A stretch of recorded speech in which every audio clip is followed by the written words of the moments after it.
ॐ नमः सिद्धेभ्यः।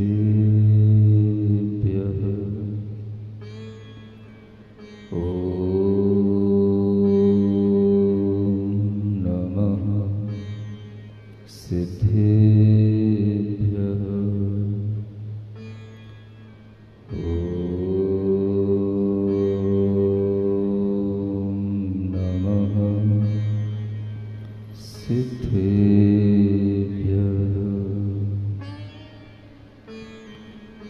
जयतस्तव पार्श्वस्य श्रीमद्भर्तुः पदद्वयम् क्षयं दुस्तरपापस्य क्षमं कर्तुं ददच्ययम् तमोतु ममतातीत ममोत्तममतामृत ततामितमते तात मतातीतमृतेमित स्वचित्तपटयालिख्य जिनं चारुभजत्ययं शुचिरूपतया मुख्य मिनं पुरो निजश्रियम्। देवादिदेव आदिम तीर्थंकर श्री ऋषभनाथ भगवान की, देवादिदेव श्री पार्श्वनाथ भगवान की, वर्तमान शासन नायक श्री वर्धमान महावीर भगवान की, परम पूज्य आचार्य गुरुवर श्री विद्यासागर जी महाराज की। मोह महात्म दलन दिन तप लक्ष्मी भरतार ते पारस परमेश मुझ हो सुमति दातार। वामानंदन कल्पतरु जयो जगत हितकार मुनिजन जाकी आश करी जाचे शिव फल सार जाचे शिव फल सार।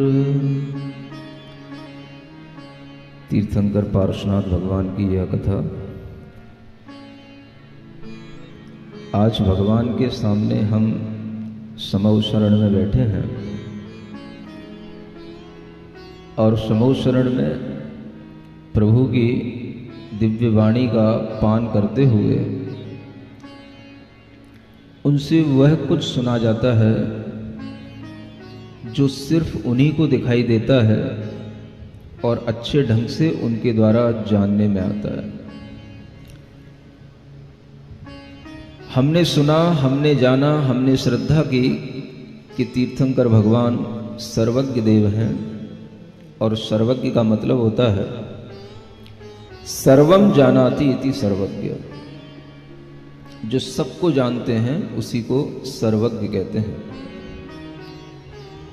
जब सबको जाना जाता है तो कुछ भी जानने योग्य पदार्थ शेष नहीं बचता, छूटता नहीं, हर पदार्थ ज्ञान का विषय बनता है। जो चीजें अनंत संख्या में होती हैं उन्हें अनंत ज्ञान के अलावा और कोई भी ज्ञान जान नहीं सकता। असंख्यात को जानने वाला ज्ञान अवधि ज्ञान और मनः परे ज्ञान होता है, तो अनंत को जानने वाला ज्ञान केवल ज्ञान होता है। ज्ञान जिस तरह का होगा उसी तरह के पदार्थ जानने में आएंगे। ये ज्ञान की शक्ति है जो वह सब पदार्थों को जान सकता है और उस ज्ञान की शक्ति के माध्यम से ही पदार्थ जिस संख्या में है, जिस रूप में है, वह उस रूप में जाने जा सकते हैं। आप जानते हैं हर चीज को नापने तौलने के अलग अलग बांट और अलग अलग तराजू होते हैं। अगर आपको सोने के छोटे छोटे से कणों को तौलना है तो उसके तराजू अलग होते हैं, और अगर आपको गेहूं और चावल तौलना है तो उसके तराजू और बांट अलग होते हैं। अगर आपको मालगाड़ी का या ट्रक का लोड उस माल को तौलना है तो उसके बांट भी अलग होते हैं। जैसी जैसी चीजें होंगी वैसे वैसे उसके मापने के साधन होते हैं और हम बनाते भी हैं।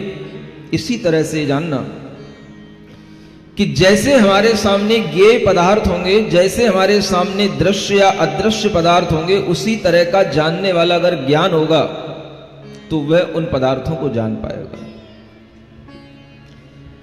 संख्यात जो हमारे सामने नंबर आते हैं उनको तो कोई भी व्यक्ति, हम और आप जान सकते हैं।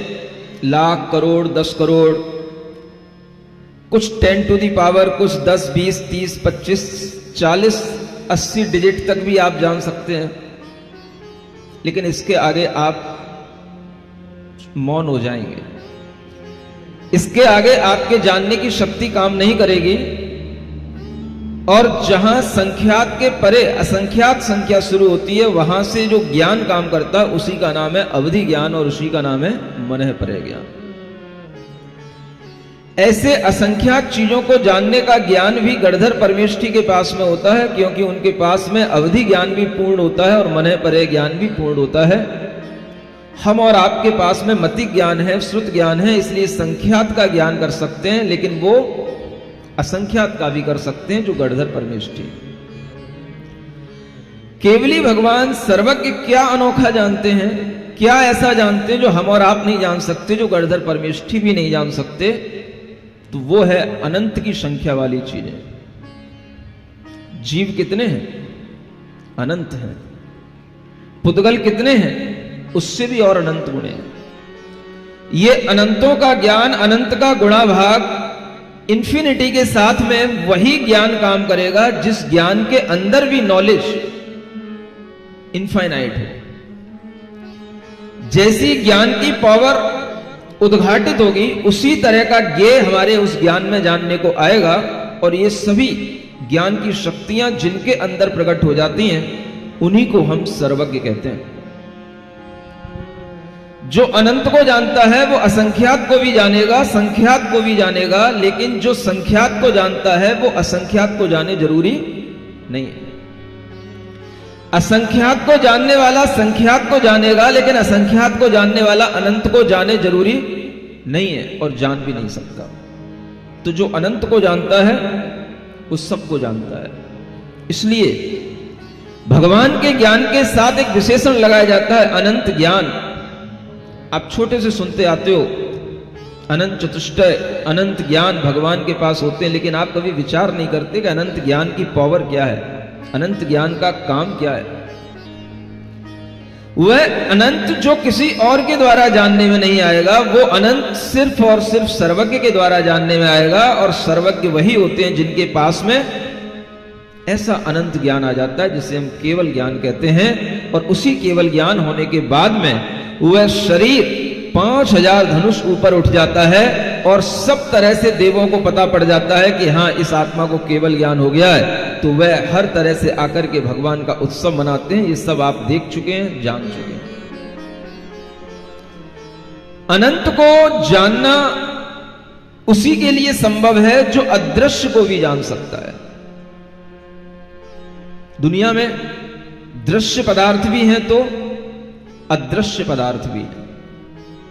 दृश्य तो सबको दिखाई देते हैं, हम आपको देख रहे हैं, आप हमको देख रहे हैं। आपके सामने जो कुछ भी ये मूर्तिक पदार्थ हैं वो सब दृश्यमान हैं, इसलिए इसको दृश्यमान जगत कहा जाता है। लेकिन अदृश्य भी बहुत कुछ होता है।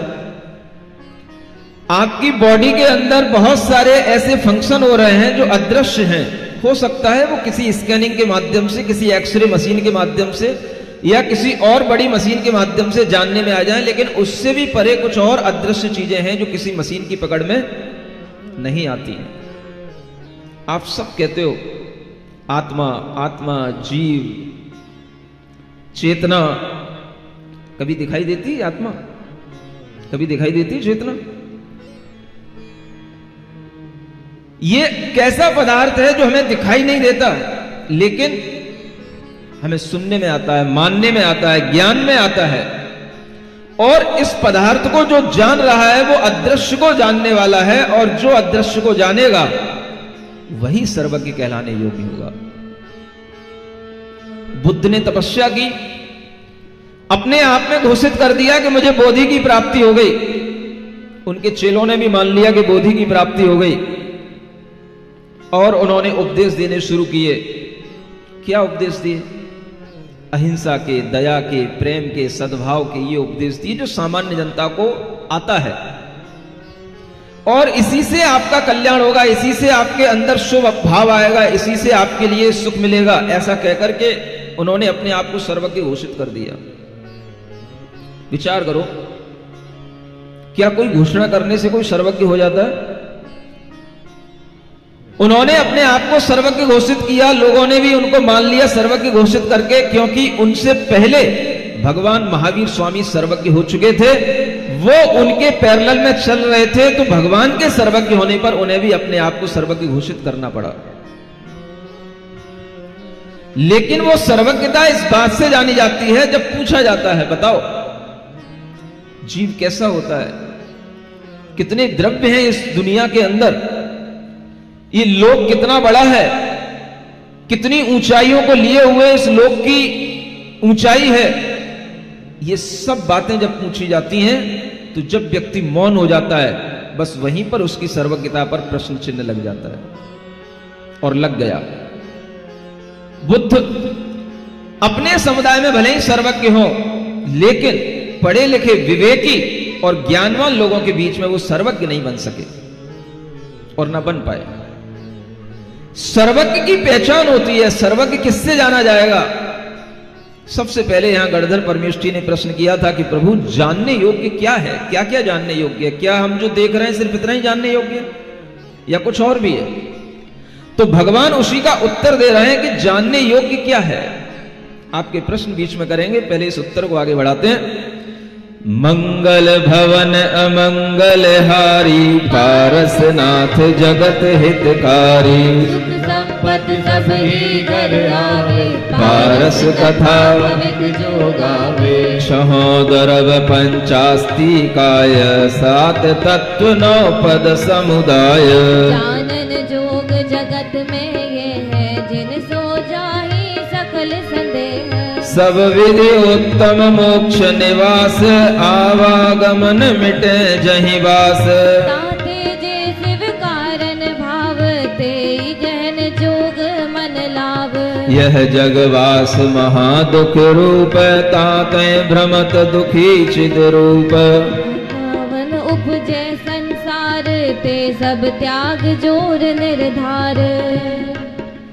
नरकादिक जा दुख जावंत, पाप कर्म वसते बहुवंत। स्वर्गादिक सुख संपत्ति जी है, पुण्य करोवर को फलते हैं। क्या बताना शुरू किया प्रभु ने? यूं नहीं कहा कि मनुष्य हैं, पशु हैं, हमको दिखाई दे रहे हैं, यही मनुष्य हैं, ये दुखी होते हैं, सुखी होते हैं। अरे भाई, ये तो एक सामान्य आदमी भी जान रहा है इस बातों को। तो आप सर्वज्ञ हुए तो आपको कुछ नया क्या दिख रहा है? नया ज्ञान क्या आपके ज्ञान में आ रहा है जो हमको नहीं है? उससे सर्वज्ञता की पहचान होती है।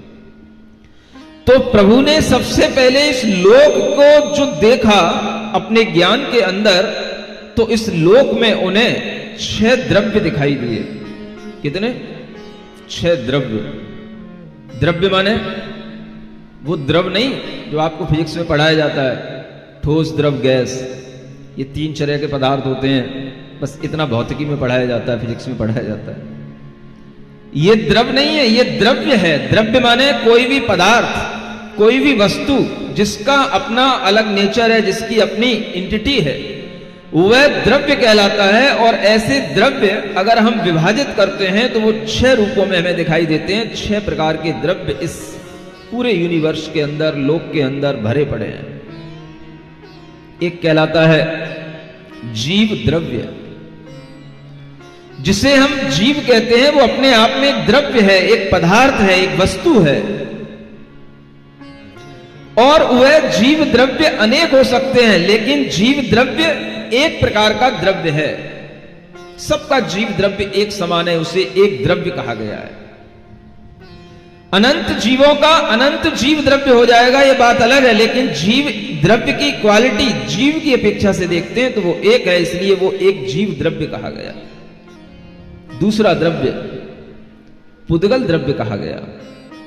पुद्गल माने जो रस, रूप, गंध, वर्ण इन सबको धारण करता है उसे पुद्गल कहा जाता है। जिसमें पूरण भी होता है, गलन भी होता है, जो बनता भी है, जो मिटता भी है, ऐसा पौद्गलिक पदार्थ, जितना भी मूर्त पदार्थ हमारी दृष्टि के गोचर होते हैं या हमारी इंद्रियों के वो ऑब्जेक्ट बनते हैं, वो सारा का सारा मेटलिस्टिक पदार्थ जितना भी है वो सब कुछ पुद्गल कहलाता है। वो दूसरा द्रव्य है। उसकी क्वालिटी जीव से बिल्कुल डिफरेंट है, अपोजिट है। जीव में अगर ज्ञान है, चेतना है, कॉन्शसनेस है, तो अजीव उस पुद्गल में कुछ भी नहीं है। वो ज्ञान रहित है, चेतना रहित है, उसकी क्वालिटी बिल्कुल अलग है, इसलिए उसको दूसरा द्रव्य कहा गया। संख्या की बात नहीं है, अभी केवल द्रव्य की नाम बताए जा रहे हैं कि वो पुद्गल द्रव्य है, 6 द्रव्यों में दूसरा द्रव्य। और फिर कहा एक तीसरा द्रव्य है, धर्म द्रव्य है। एक ऐसा पदार्थ है जिसका नाम धर्म द्रव्य है, लेकिन वह पदार्थ जीव और पुद्गल जब चलते हैं, गमन करते हैं, किसी भी तरह की क्रिया करते हैं, तो उनके चलने में वो सहायक बनता है। वो विजिबल नहीं है, इनविजिबल है वो। इसलिए वो केवल सर्वज्ञ को दिखाई दे सकता है, और उनको दिखाई दिया, उनको जानने में आया तो उन्होंने हमें बताया। वो तीसरा द्रव्य है धर्म द्रव्य। चौथा द्रव्य होता है अधर्म द्रव्य। ठीक धर्म द्रव्य की तरह ही होता है, लेकिन कार्य उसका विपरीत होता है। वह जीव और पुद्गल जब ठहरते हैं, रुकते हैं, एक जगह स्टे करते हैं, तो उसमें वो सहायक बनता है। चलने में भी सहायक द्रव्य होते हैं, रुकने में भी सहायक द्रव्य होते हैं, और इस तरह के द्रव्यों के नाम धर्म द्रव्य और अधर्म द्रव्य कहे गए, जो पूरे लोक में बिल्कुल सूक्ष्म रूप से फैले हुए हैं। लेकिन ये सब जीव से विपरीत हैं, माने इनके अंदर चेतना नहीं है। आकाश द्रव्य है पांचवा। जो हम समझते हैं कि आकाश है, ये आकाश नहीं है, ये सब पुद्गल द्रव्य है जो आपको दिखाई देता है। आपको दिखाई दे रहा है कि आकाश नीला है, आपको दिखाई दे रहा है आकाश सफेद है, आपको दिखाई दे रहा है आकाश काला हो गया। कि काला, नीला, सफेद आकाश नहीं होता, ये पुद्गल होता है। पुद्गल में कलर होता है, आकाश तो आपको कभी दिख ही नहीं सकता। जो आपको बचपन से सिखाया गया है blue sky, colour of sky is blue, ये सब एक बहुत फिजिक्स की बातें हैं, ऊपर ऊपर के ज्ञान की बातें हैं, ये रियलिटी नहीं है। स्काई कभी ब्लू नहीं होता है। ब्लू हमारी आंखों में एक वेवलेंथ जो ब्लू कलर की होती है, वो जल्दी हमारी आंखों में पहुंचती है, इसलिए वो हमारे लिए दिखाई देता है ब्लू कलर का। लेकिन ऐसा नहीं है कि हर पदार्थ ब्लू है इसलिए, या स्काई ब्लू है इसलिए वो ब्लू दिखाई देता है। ये सिर्फ हमारे ज्ञान की बातें जो हमने अपने इंद्रिय ज्ञान से जानी, फिजिक्स से जानी, उसकी बातें हैं। लेकिन वास्तव में आकाश एक अमूर्त द्रव्य है, जिसमें कोई कलर नहीं, कोई टेस्ट नहीं, कोई टच नहीं। पुद्गल में ये सब चीजें होती हैं। आकाश भी धर्म अधर्म की तरह एक अमूर्त द्रव्य है। सिर्फ आकाश द्रव्य फैला हुआ है, जिसका काम हर द्रव्य को स्थान देना है। और एक काल द्रव्य है, जिसके कारण से हर द्रव्य में कुछ ना कुछ हर समय पर चलता रहता है। हर द्रव्य के अंदर कुछ ना कुछ चेंज होता है, पर्याय निकलती हैं। इसको हम उस द्रव्य की परिणति में सहायक होने वाला अगर वो द्रव्य होता है तो बाहरी द्रव्य वह काल द्रव्य कहलाता है। और ऐसे ये 6 द्रव्य इस पूरे लोक के अंदर अपने अपने एग्जिस्टेंस को लिए हुए, अपने अपने नेचर को लिए हुए स्टेब्लिश्ड है।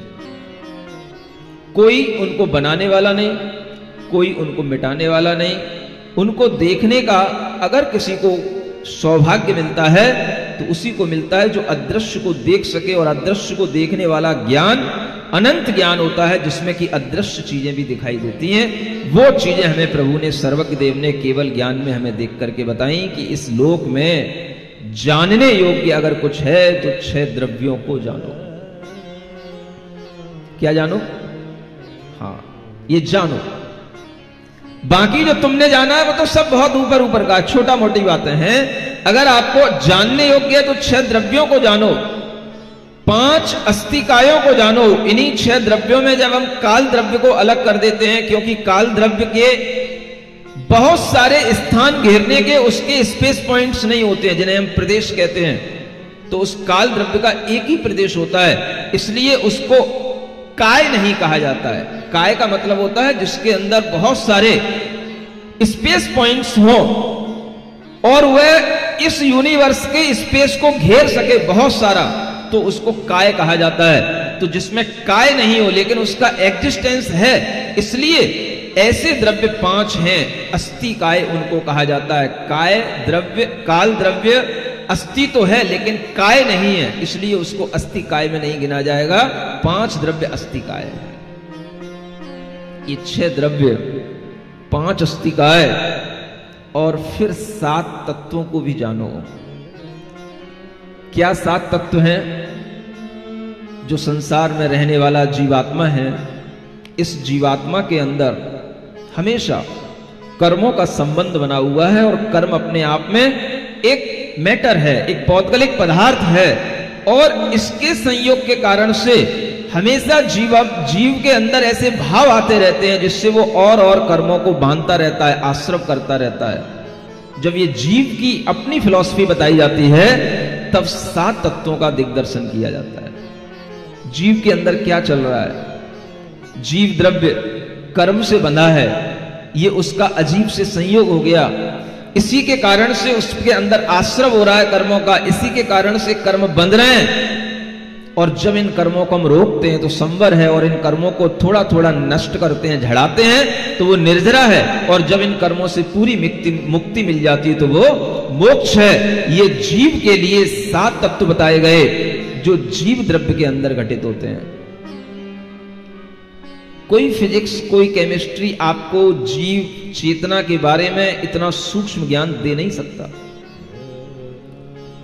इसलिए नहीं दे सकता क्योंकि इंस्ट्रूमेंट के माध्यम से सब कुछ नहीं देखा जा सकता।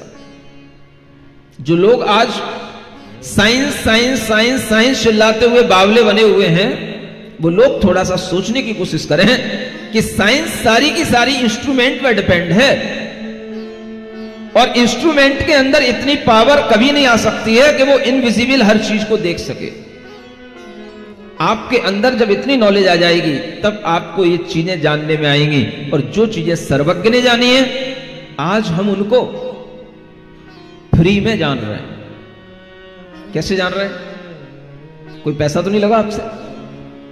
इतनी बड़ी भारी भारी चीजें अगर किसी साइंटिस्ट के द्वारा कोई भी नई एटम का, किसी मेटल का आविष्कार कर दिया जाता है, नाम दे दिया जाता है, तो उसको तरह तरह के गोल्ड मेडल मिलते हैं, वर्ल्ड में उसका नाम हो जाता है और उससे तरह तरह के खिताब दिए जाते हैं। लेकिन आपको यह नहीं मालूम कि इन तीर्थंकरों से बढ़कर के कोई भी साइंटिस्ट नहीं है। हम इन्हें जितने भी खिताब दें, जितने भी अवार्ड दें, वो सब इनके लिए थोड़े हैं, छोटे हैं।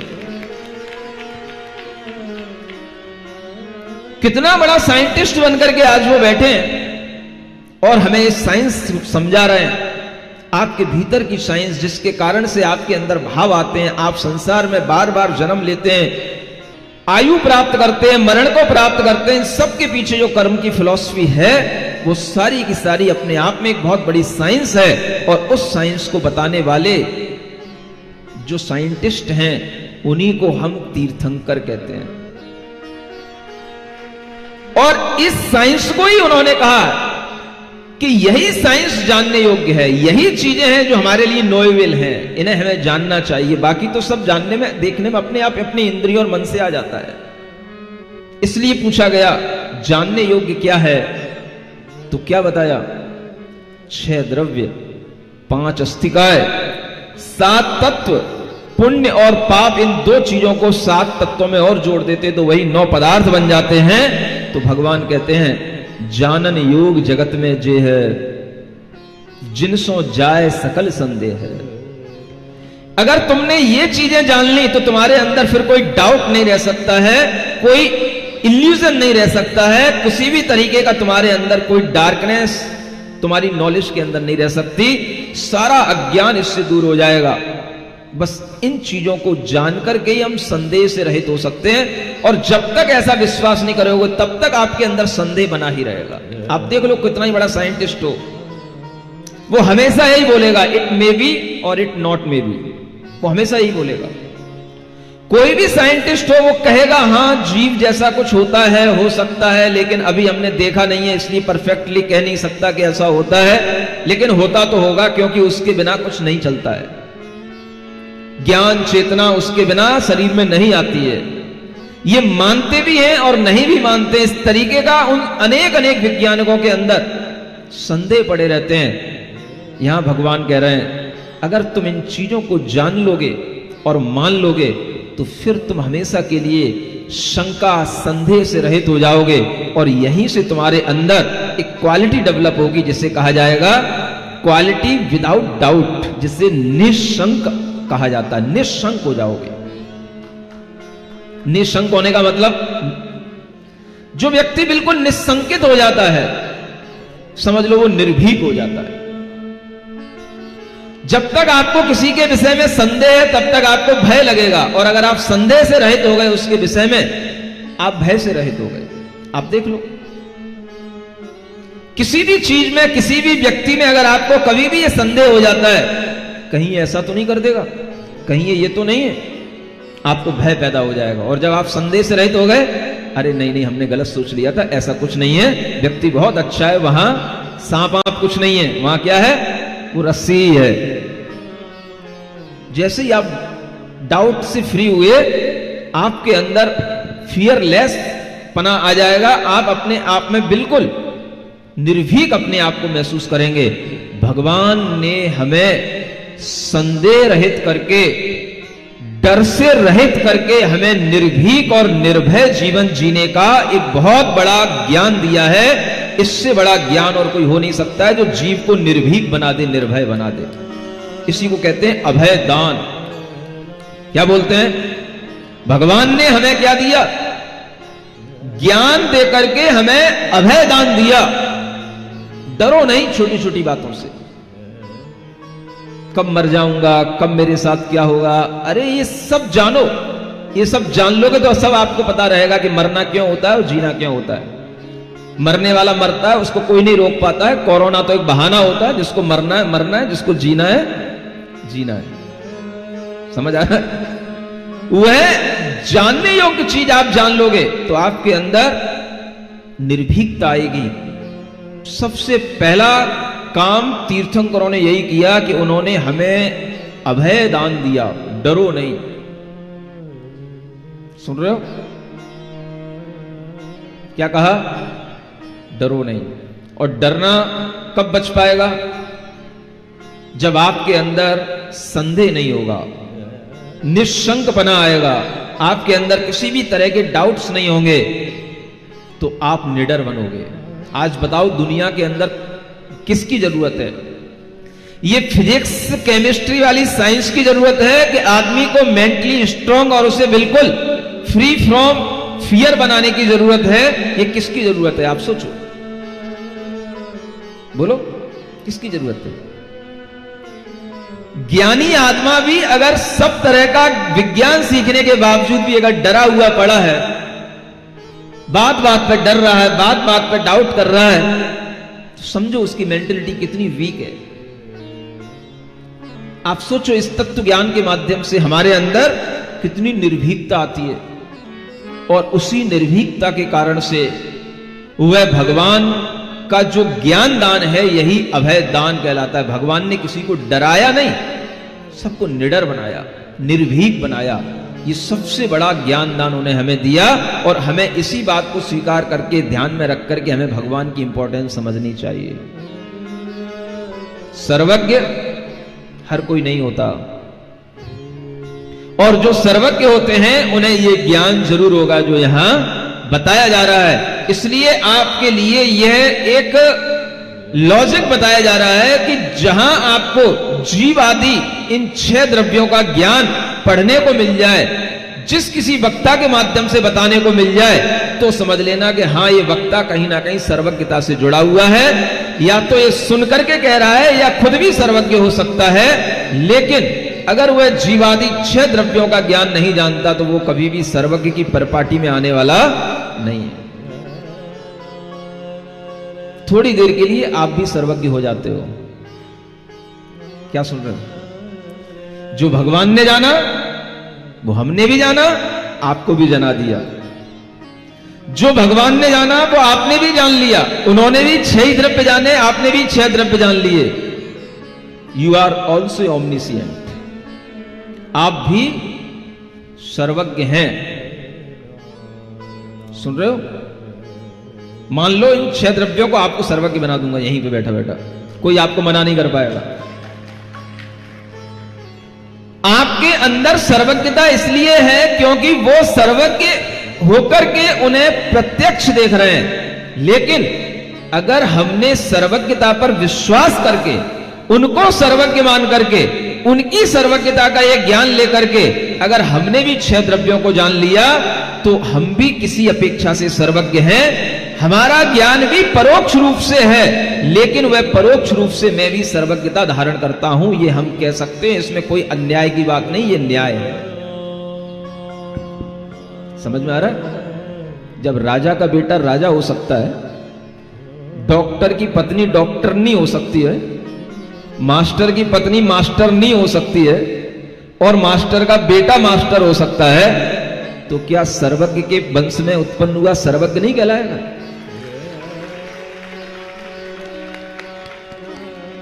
अगर आप सर्वज्ञ की मान्यता रखते हैं तो एक देश सर्वज्ञता आपके अंदर है, और ये बिल्कुल प्रूव्ड है। वो प्रत्यक्ष सर्वज्ञ है। हम श्रुत ज्ञान की अपेक्षा से सर्वज्ञ कहलाएंगे, क्योंकि जैसा वो जान रहे हैं वैसा ही हम भी जान रहे हैं। लेकिन वो प्रत्यक्ष जान रहे हैं, हम परोक्ष जान रहे हैं। हम उनके बताए हुए ज्ञान के अनुसार जान रहे हैं, मान रहे हैं, इसलिए हम भी सर्वज्ञ की कोटि में आते हैं। ये कभी नहीं आपने सुना होगा। सुन रहे हो?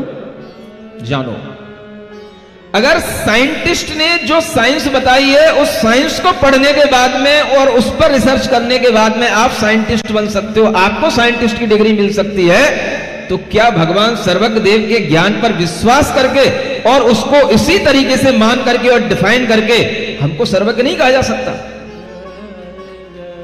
बोलो बोलो, हिम्मत नहीं हो रही? मैं कोई उपाधि नहीं मांग रहा अपने लिए, मुझसे कल से सर्वज्ञ कहना शुरू मत कर देना। लेकिन कह भी दोगे तो मैं समझूंगा कि तुम्हारे अंदर कुछ ज्ञान आ गया है, नयों का ज्ञान आ गया है, अनेकांत के माध्यम से तुम्हारे अंदर ज्ञान है कि श्रुत ज्ञान को जो जानता है, श्रुत ज्ञान से जो इन द्रव्य और पदार्थों को जानता है, वो भी एक नए से सर्वज्ञ कहलाने का अधिकारी है। ये अनेकांत दर्शन की महानता है। समझ आ रहा है? बोलो, आ रहा है? इसीलिए यहां कहा गया कि ये चीजें जानने योग्य हैं, और त्यागने योग्य क्या है? तो भगवान कहते हैं जिससे दुख हो, और जो हमें नरक आदि गतियों में ले जा करके दुख दें, ऐसे भाव, ऐसे कर्म, ऐसे स्थान, ये हमारे लिए त्यागने योग्य होते हैं। और जिनसे हमें स्वर्ग और मोक्ष के सुख मिले, ऐसी सभी बातें सीखने और ग्रहण करने और उपादेय के योग्य होती हैं।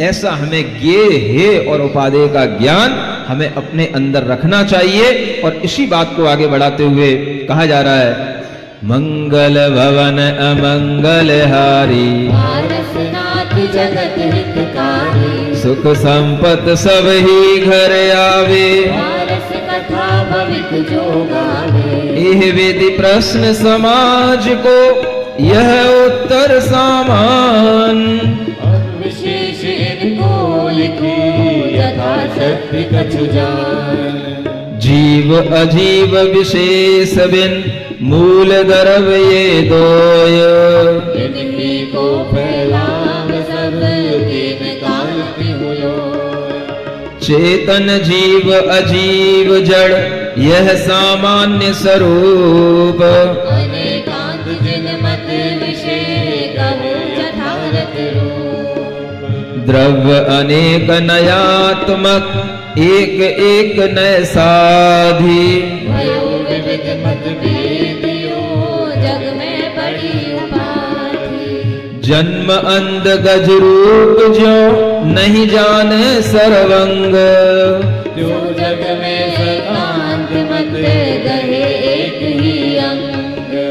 ता विरोध के हरण को स्यादवाद जिन वैन। सब संशय मेटन विमल सत्यारथ सुख देन। सात भंग सो साधिए दरब जात जामाही। सदैव वस्तु निर्विघ्न तब सब दूषण मिट जाही। अपने, ये एक नया छंद आ रहा है। अपने चतुष्टय की अपेक्षा दरब अस्ति रूप। पर की अपेक्षा वही नासती बखानिए।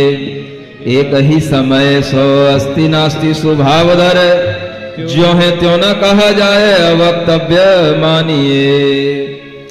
अस्ति कर नास्ति अभाव अस्ति अवाक्तव्य। त्यों ही नास्ति कहे नास्ति अवक्तव्य जानिए। एक बार अस्ति नास्ति कहो जाए कैसे ताते अस्ति नास्ति अवक्तव्य से परमानिए। इहि विदिये एकांत सो सात भंग भ्रम खेत। स्यादवाद पौरुष धरे सब भ्रम नाशन हेत। स्यात शब्द को अर्थ जिन कयो कथंचित जान। नय विषहरण यह जग जन मंत्र महान। ज्यो रस विद्ध कुदातु जग कंचन हो अनूप। स्यादवाद संजोग तय सब नय सत्य स्वरूप। ओम अरहम ओम अरहम ओम अरहम बोल। ओम अरहम ओम अरहम ओम अरहम बोल। सभी कार्य की सिद्धि से तू पहले इसको बोल। ओम अरहम ओम अरहम ओम अरहम बोल। सभी कार्य की सिद्धि से तू पहले इसको बोल। ज्ञान जो केवल ज्ञान के माध्यम से दिया जा रहा है बहुत बड़ा है। विस्तार करूंगा तो अभी चतुर्मास कम पड़ जाएगा। अब ये नहीं समझना कि ये कथा पूरी हो रही है, पूरी हो गई है। अगर मैं चाहूं तो इस कथा को 4 महीने निकाल सकता हूं। अभी इतना बर्डन है इसमें। समझ आ रहा है? हाँ, क्योंकि जीव अजीव पदार्थों के बर्डन में कितना समय निकल सकता है। स्यादवाद अनेकांत सामान्य विशेष स्वरूप, कितनी बड़ी बड़ी चीजें जो चीजें हमें बताई जाती हैं। भगवान कहते हैं आपने को 6 द्रव्य बताए, ये 6 द्रव्य विशेष रूप से जानने के योग्य हैं। लेकिन जब हम इन्हीं को सामान्य से जाने तो जीव और अजीव 2 द्रव्यों के रूप में जान लोगे तो सामान्य ज्ञान कहलाएगा। और इसी द्रव्यों को जानने के लिए हमें अनेकांत का सहारा लेना पड़ता है। क्योंकि हर द्रव्य अनेक स्वरूप है, अनेक धर्म स्वरूप है, अनेक उसके अंदर संभावनाएं हैं।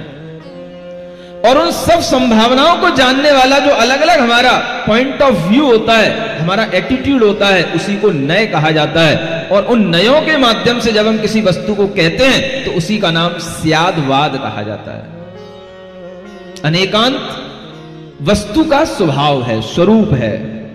और स्यादवाद उस पूरी वस्तु को, अनेकांत स्वरूप वस्तु को कहने की एक पद्धति है, मेथड है। समझ रहे हैं? लोग पूछते हैं अनेकांत स्यादवाद में क्या अंतर होता है। अनेकांत हमारा कोई भी वस्तु हो, पदार्थ हो, चाहे जीव हो चाहे अजीव हो, वो अनेक अंत माने क्वालिटी, धर्म उनसे सहित है। लेकिन हम हर एक क्वालिटी को एक साथ नहीं कह सकते हैं। एक को कहते हैं तो दूसरी रुक जाती है। उस समय पर जो हम कहेंगे वो किसी एक अपेक्षा से कहा जाएगा। उस अपेक्षा को कहने की पद्धति का नाम ही स्यादवाद कहलाता है। स्यादवाद उस अनेकांत स्वरूप वस्तु को कहने की पद्धति है। और अनेकांत वस्तु का धर्म है, अनेकांत रूप ही हर वस्तु होती है। ऐसे स्यादवाद और अनेकांत की इस पद्धति को जान करके ही आप वस्तु का, पदार्थ का, द्रव्य का पूरा ज्ञान और उसका पूरा बखान कर सकते हैं, उसको पूरा कह पाएंगे। 7 भंग बताए गए, उसी को सप्तभंगी के नाम से कहा जाता है। वस्तु कथनचित होती भी है, नहीं भी होती है। स्यात् अस्ति, स्यात् माने होता है कथनचित, वाद माने कहना।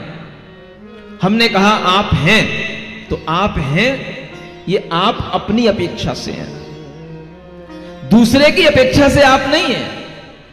इसका नाम क्या है? स्यात् नास्ति। हम अगर अपने को दूसरे की अपेक्षा से भी स्वीकार करेंगे तो आप फिर 2 नहीं रहेंगे, 1 हो जाएंगे। और 1 कभी 2 चीजें हो नहीं सकती हैं। 1 1 रहेगा, 2 2 रहेंगे, 2 कभी 1 हो नहीं सकते हैं। तो हम हैं किसकी अपेक्षा से, किस कारण से? अपने अस्तित्व के कारण से हम हैं, और आपकी अपेक्षा से हम नहीं हैं।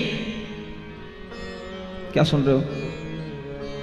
जब ही तो आपने सुना होगा, घर घर में कहा जाता भैया हाँ सेठ होगा अपने घर का होगा, ज्ञानी होगा अपने लिए होगा, राजा होगा अपने घर में होगा।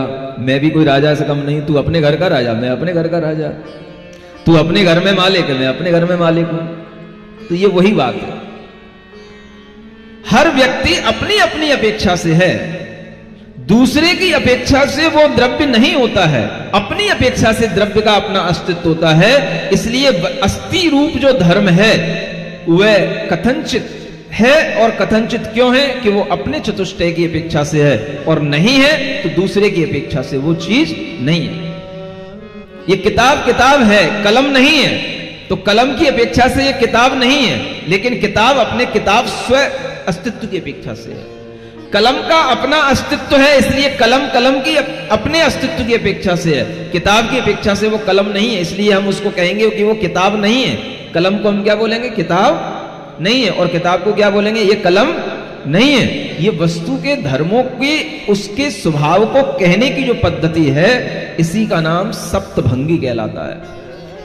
किसी भी पदार्थ में अस्ति और नास्ति के लेकर के 2 विरोधी धर्मों को समझाने के लिए नेगेटिव और पॉजिटिव एटीट्यूड को लेते हुए 7 क्वेश्चन बन सकते हैं, और उन 7 क्वेश्चन का जो आंसर देने वाला जो पद्धति है, उसी का नाम सप्तभंग कहलाता है। ये अनेकांत, स्याद्वाद और सप्तभंगी के माध्यम से वस्तु के स्वरूप को जो व्यक्ति जान लेता है, वह सर्वज्ञता से अपने आप को तौलने लग जाता है, और उसके श्रुत ज्ञान में भी हर पदार्थ, हर द्रव्य वैसा ही दिखाई देता है जैसा सर्वज्ञ जान रहे होते हैं। इसलिए आपको कहा कि आप भी कथनचित सर्वज्ञ हो सकते हैं, अगर आप स्याद्वाद, अनेकांत, इन जीवादि 6 द्रव्यों को अच्छी तरह से श्रुत ज्ञान से जान लेंगे तो। सुन रहे हो? चलो अब पूछो, क्या पूछ रहे हो?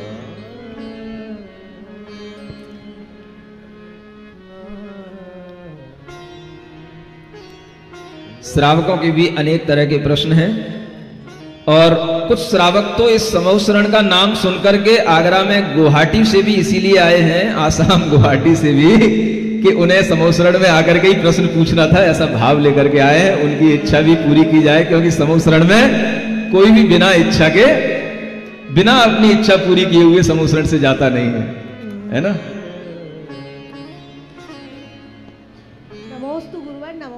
नमोस्तु गुरुवर। गुरुवर, हमारी जिज्ञासा है, सिद्ध भगवान अवगाहन तो गुण होता है सिद्ध भगवान में। अब कोई पद्मासन से जाते हैं, कोई खड़गासन से जाते हैं, तो क्या जो पद्मासन से है उनमें क्या खड़गासन अवस्था वाले भी सिद्ध को अवगाहन तो की शक्ति देते हैं?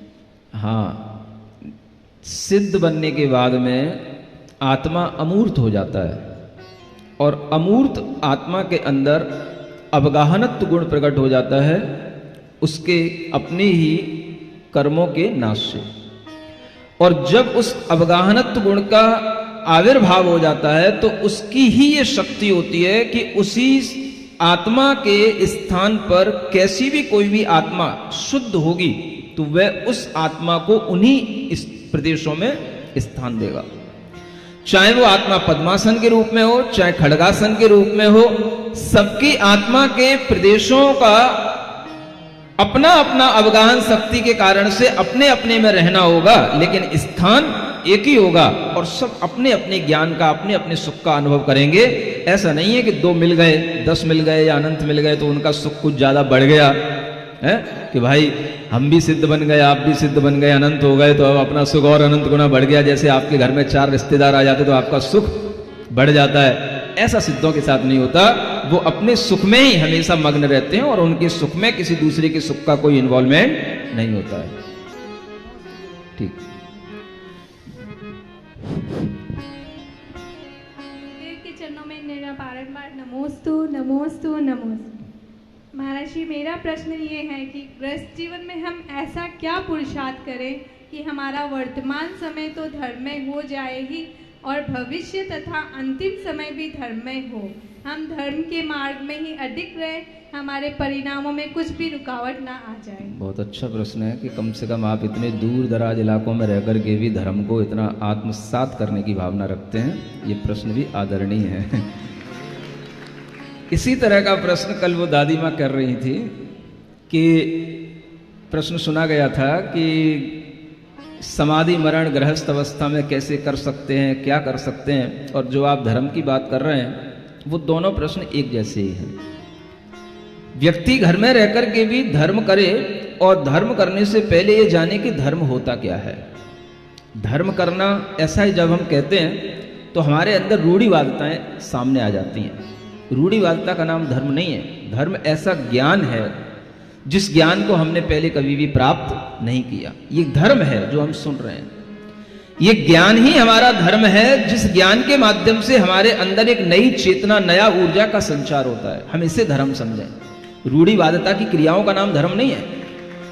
केवल लोग धर्म कहते ही ये समझते हैं बस मंदिर जाना शुरू करना पड़ेगा, धर्म का मतलब ये होता है। समझ आ रहा है?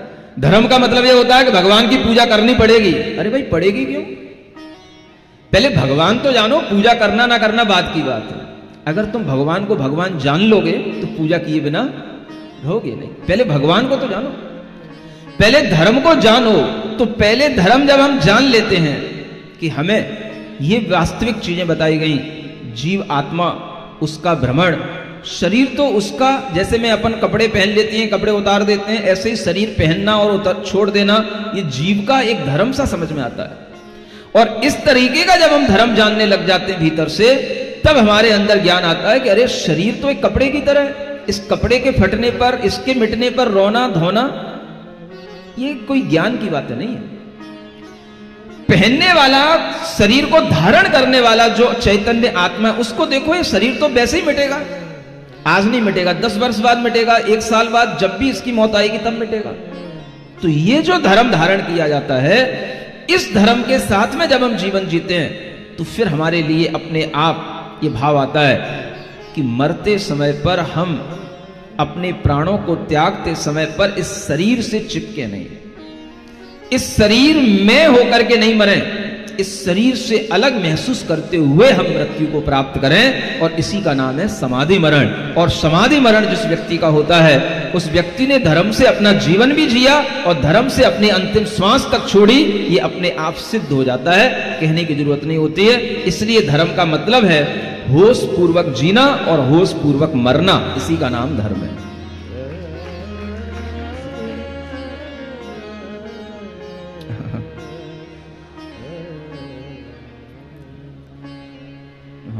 चलिए एक श्रावक। भगवान के चरणों में कोटिशय नमन। आज की जो देशना हुई दिव्य ध्वनि खिरी, उसमें जीव और अजीब द्रव्य का वर्णन हुआ। उनको हमने आपकी वाणी में ये सुना कि वो द्रव्य भी हैं, तत्व भी हैं और पदार्थ भी हैं। तो ये तीनों में कैसे हैं, उसकी जिज्ञासा है भगवान। हाँ, अच्छा प्रश्न है। अपेक्षा भेद से तीनों चीजें कही जाती हैं। जब द्रव्य कहा जाता है तो द्रव्य का मतलब ये समझें कि जो अपने पर्यायों से परिणमन कर रहा है उसका नाम है द्रव्य।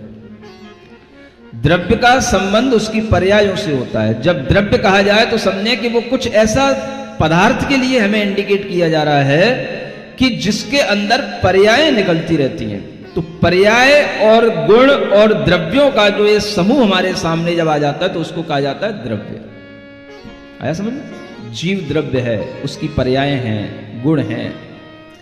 उसी जीव को हम तत्व कहेंगे। तत्व माने होता है उसका भाव, उसका सार, जैसे जीव का उसका मुख्य अपना भाव क्या है, तो उसकी चेतना, चेतनत्व या ज्ञाता दृष्टापन, ये उसका अपना भाव है, ये भाव उसका तत्व कहलाएगा।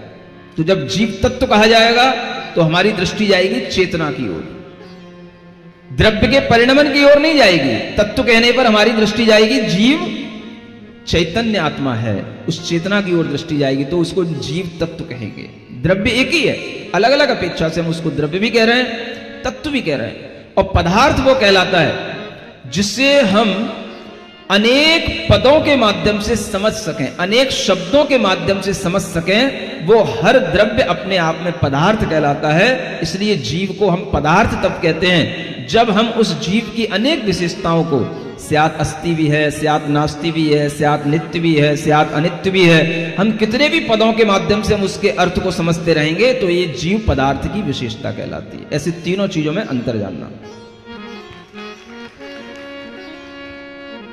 प्रभु नमोस्तु नमोस्तु नमोस्तु। जैसा कि हमने पार्श कथा में बैठे समोशरण में सुना कि एक ही कोठे में स्त्रियां और आर्यिका माता दोनों बैठती हैं, ऐसा कैसे? नमस्ते। ऐसा है, डिफरेंस जहां आता है वहां अगर कोई बहुत बड़ा हमें डिफरेंस दिखाई दे रहा हो तभी डिफरेंस आता है ना। श्रावक कपड़े पहनता है और मुनि महाराज दिगंबर होते हैं। दिगंबरत्व का जो रूप है वो दुनिया से बिल्कुल हटा हुआ है,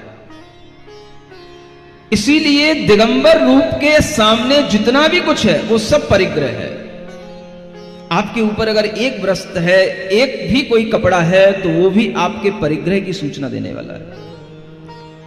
इसलिए मनुष्यों के लिए, मनुष्यों के कोठे में, मनुष्यों की अपनी ड्रेस के कारण से वो मनुष्य जो सिर्फ कपड़े वाले हैं उनको अलग रखा जाता है, और जो बिना कपड़े वाले हो गए, जो दिगंबर श्रमण बन गए, उनका एक अपना परमेष्ठी में नंबर आ जाता है। उन परमेष्ठी के लिए अलग से स्थान दिया जाता है समोशरण में। अब परमेष्ठी को भी अलग से समोशरण में स्थान नहीं मिलेगा तो किसको मिलेगा? आर्य का परमेष्ठी नहीं है, कपड़े में है।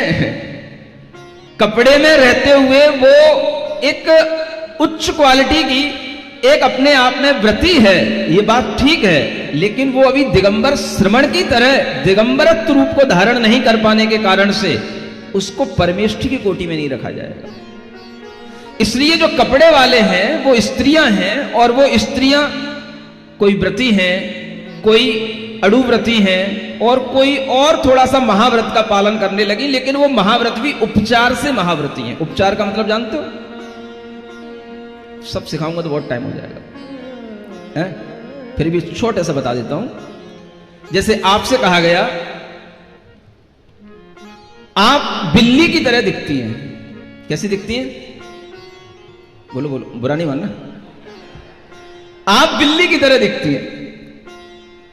बिल्ली बिल्ली है, बिल्ली की तरह दिखना ये उपचार से बिल्ली कहलाएगा। आपको हम बिल्ली कहेंगे, उपचार से आप बिल्ली हैं। समझ आ रहा है? आप बिल्ली नहीं हो गई। अगर मैंने आपसे कहा कि आप बिल्ली की तरह हैं तो ये कैसे हुआ? इसको उपचार कथन कहा जाता है। स्यादवाद में यही सीखना होता है।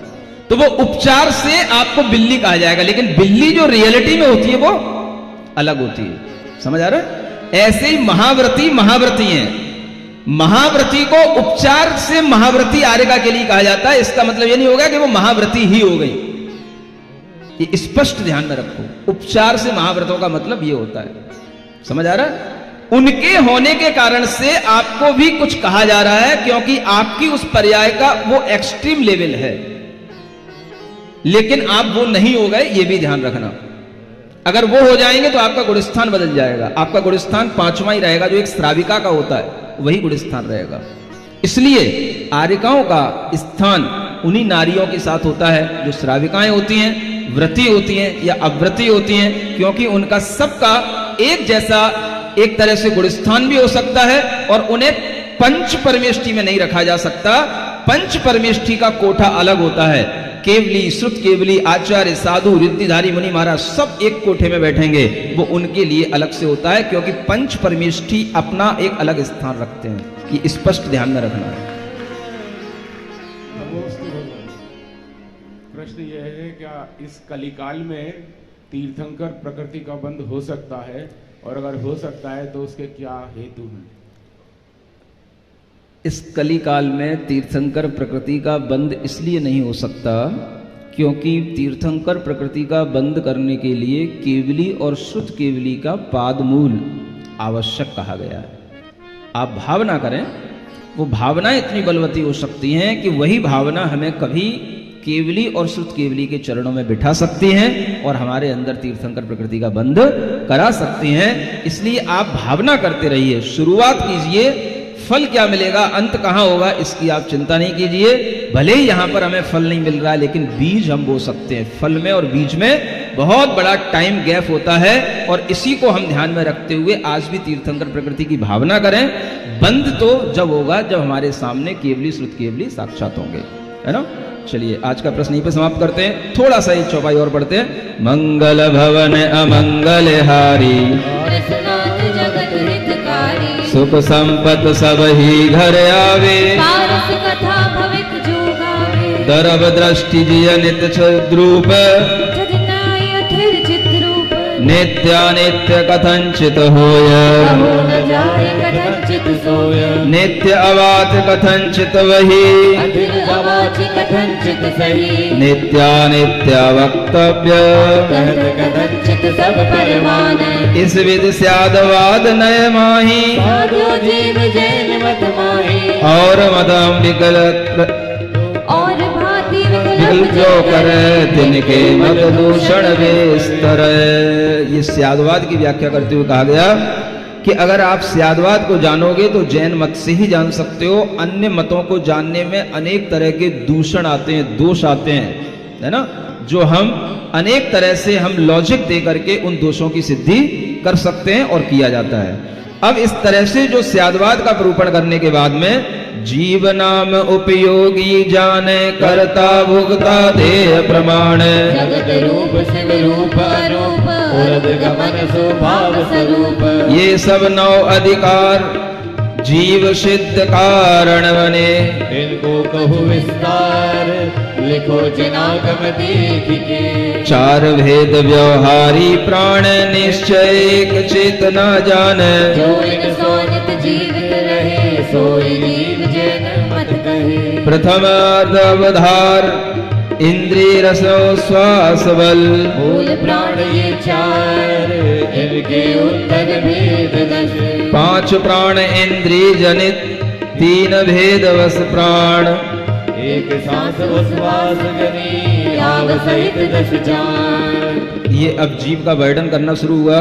जीव के कितने प्राण होते हैं, कैसी चेतना होती है, और इन सब का थोड़ा सा वर्णन आपको विस्तार के साथ में आगे बताया जाएगा, क्योंकि बहुत जल्दी में भगवान की दिव्य ध्वनि सुनोगे तो वो कुछ भी समझ नहीं आएगी। उसको आराम से सुन करके समय पर ही पूर्ण कर दिया जाएगा। आप डरे नहीं कि इसके लिए कोई एक चतुर्मास और नहीं देना पड़ेगा, अभी पूर्ण होगा, 4 दिन के अंदर करना है सब कुछ। बोलिए महावीर भगवान की।